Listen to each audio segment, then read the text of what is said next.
Okay.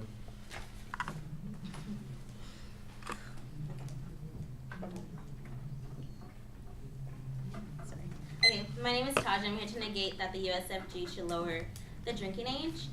Throughout my debate, I'm going to add to the app's definitions and add to their background, give my own judging criteria, and state a few disadvantages and refute why what the app said is wrong. I'm going to add to their definitions. The app definition of 18 is considered an adult, and then they added that an adult is somebody who's mature. Now, according to dictionary.com, mature means fully developed in body and or mind as a person. Therefore, the app believes that an 18-year-old is considered mature. According to Dr. Sandra Amat on NPR.org, although most of the privileges and responsibilities of adulthood are legally granted by the age of 18, it's not the true age of maturity. Critical parts of the brain involved in decision making are not fully developed until years later at the age of 25 or so. Therefore, at 18, a teenager is not mature enough to drink. My judging criteria is if I'm able to prove that lowering the drinking age causes more harm than good, then I should win. I'm going to add to their background. Alcohol is the most commonly used and abused drug amongst youth in the United States. Before Ronald Reagan signed the National Minimum Drinking Age Act in 1984, there was no drinking age requirement. States had the choice to choose what age a person needed to be in order to drink. In the late 70s, more than half of the states lowered their drinking age from 21 to 18. But when research showed that there was an increase in traffic fatalities in these states, the state legislatures began to reverse course. Therefore, that shows that they already tried to lower the drinking age to 18, so why are we going to try again? Disadvantage 1. Lowering the drinking age causes death. The death rate right now is stable. Evidence shows that lowering the drinking age causes an increase in traffic fatalities. According to CNN, Brandon Griggs states, many studies have since attempted to gauge the law's impact on public health. One found that among young drivers ages 16 to 20 killed in car wrecks, the percentage with positive blood alcohol levels declined from, they were 61% in 1982, and when they passed the law and they raised it to 21, the fatalities went down to 31%. Also, according to kidshealth.org, the use of alcohol greatly increases the chance that a teen will be involved in a car crash, homicide, or suicide.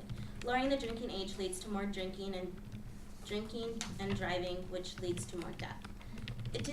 Disadvantage number 2. Teen drinking affects teen health. Evidence shows that lowering drinking age gives teens more access to alcohol, which harms teens' health. Drinking is more according to drugfreeworld.com, drinking is more harmful to teens than adults because their brains are still developing throughout the adolescence and well into young adulthood. Drinking during this critical growth period can lead to a lifelong damage in brain function, particularly as it relates to memory, motor skills, and coordination. Lowering the drinking age will cause more harm to the teens in the future, and they will be unable to live normal lives when they're adults because their brain will not function like everyone else. So, they brought up that the teens are when teens drink, they binge drink. Now, I agree that when teens are drinking, they are doing it in the form of binge drinking, and that's why I feel that they are not responsible enough to have the right to drink because therefore they have no control. According to the National Institute of Mental Health, it states drinking in youth and intense drinking are both risk factors for later alcohol dependence. So if we start giving them alcohol now, later on they're just gonna be hooked. So the AF also stated that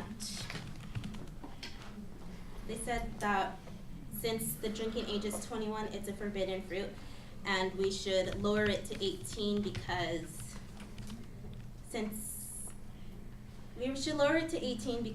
they wouldn't be as curious and they'll just start drinking, and it wouldn't be, because it won't be a forbidden fruit. But if we lower it to 18, there's still going to be everyone younger than 18, 14, 15, 16, 17. Aren't they going to get curious? They're going to want to drink too, so why lower it? Even if we move the drinking age up and down, people are still going to find their way to get what they want. Therefore, their argument's invalid. Also, they also stated that there's currently 4,300 teens that are drinking. It leads to death. They've died. How is making it legal going to change? It's just going to lead to more death. And she stated several times that when teens drink, it leads to binge drinking leads to death. So in conclusion, I stated my disadvantages on the drinking age, why the AF is wrong, and why their plan is not going to work. Also, sorry, I'm gonna rewind a little bit. She stated about the schooling, we're already educating in high schools. According to chp.gov, every 15-minute programs is a two-day program focusing on high school juniors and seniors, which challenges them to think about drinking, driving, personal safety, and the responsibility of making mature decisions, and the impact their decisions have on family, friends, community. Therefore, their plan